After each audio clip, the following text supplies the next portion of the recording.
All right, let's talk about this. So I think I covered this one yesterday, but there's been an update. Melissa Lucio, this is the situation in Texas where someone is on death row for a crime that never actually occurred. She was tortured for several hours by police and, was convinced to give a false confession and then sentenced to prison for 14 years so far. She is set to be executed this week, but it appears that there has been a stay of execution, and so I want to read this because this is actually really good news. The Texas Court of Criminal Appeals granted Melissa Lucio a stay of execution on Monday and ordered a court to consider new evidence in her case just 48 hours before she was scheduled to be put to death. Lucio was told the news in an emotional phone call with Texas Rep. Jeff Leach.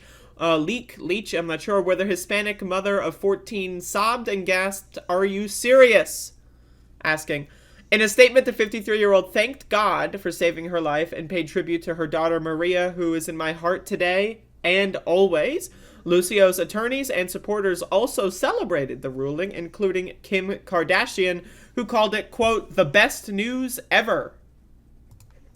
The last-minute stay came minutes before the Texas Board of Pardons and Paroles was to recommend whether or not Lucio's death sentence should be commuted to life imprisonment or if she should be granted a 120-day execution reprieve. I don't understand this execution reprieve. Like why? And also, why did they wait until, she's thinking, oh my God, I'm going to get executed on Wednesday? She is thinking, oh my God, I'm going to get executed in 36 hours. They're going to fucking murder me in 36 hours, right? And then, they just, right beforehand, they're like, we'll give you another couple months. Why do they always wait when they do this kind of stuff? When this stuff is happening? They always just run out the clock to the last minute. I don't know. With all the changes, and it's we're set to kill you on Wednesday.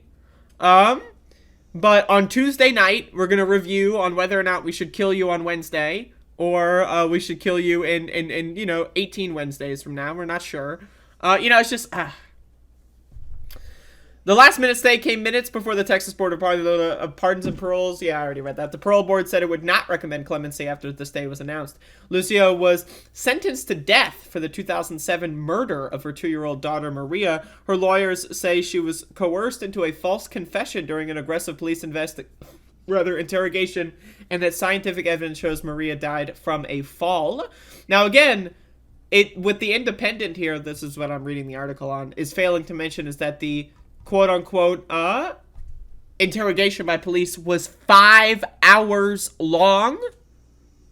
5 hours long. And what it also fails to mention is that Melissa Lucio has a history of being a trauma and abuse victim. So, 5 hours of torture for an abuse victim? I'm sorry. There's no true confession that could be had in that scenario. But anyway, this is really good news. So there you go. Sometimes good things happen.